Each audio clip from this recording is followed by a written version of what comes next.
ఏ దేశ చరిత్ర చూసినా ఏమున్నది గర్వకారణం, సమస్త దేశాలు కూడా పరస్పర పీడనమే అన్నటువంటిదే గతంలో కవులు చెప్పినటువంటి అంశం. పరాయి దేశాలని చెరబట్టడం, అధికార దాహం, అహంకారం, ఇదే చరిత్ర మనకి చెప్పేటటువంటి సత్యం. ఏ చరిత్ర చూసినా ఏమున్నది గర్వకారణం అని చెప్పుకుంటాం. అట్లాగే యూరప్ దేశాలు ఇవాళ ప్రజాస్వామ్యం గురించి పోచుకోలు ఉపన్యాసాలు చాలా ఇస్తాయి. బట్ అదే దేశాలలో ఒకనాడు ప్రపంచంలో ఉన్నటువంటి అందరినీ బానిసలుగా పట్టుకెళ్ళి వాడుకున్నటువంటి వాడు ఇవాళ ఆ బానిసల కుటుంబాలు ఈ తరాలకు వచ్చాక పరిపాలన కూడా చేస్తున్నాయి. ఇప్పుడు మార్పు వచ్చింది, నో డౌట్ ఎట్ ఆల్. అయితే ఇప్పుడు నైగర్ ఫ్రాన్స్ చేత సుదీర్ఘకాలం పరిపాలించబడింది. మనకు కూడా ఇదివరకు ఫ్రెంచ్ వాళ్ళు, డచ్ వాళ్ళు, బ్రిటిష్ వాళ్ళు అందరూ మనల్ని పరిపాలించిన వాళ్ళే.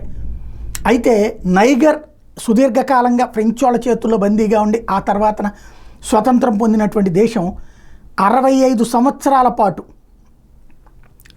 తమని పరిపాలించినందుకు గాను, తమని దోచుకున్నందుకు గాను క్యాష్ ఇవ్వాలి, నగదుగా మాకు పరిహారం చెల్లించాలి అని డిమాండ్ చేస్తోంది నైగర్.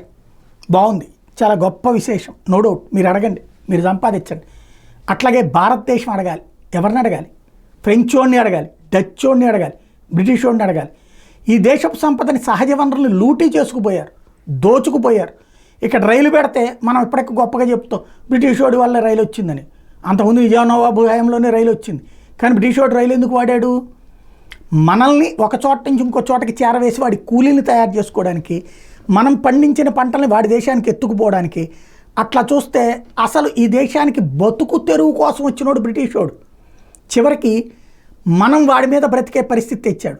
దీన్ని బట్టి వాడి దగ్గర సంపద అంతా మందే, మన సంపాదన పెట్టుబడిగా పెట్టి ఇవాళ అగ్రగామిగా ఉన్నాడు.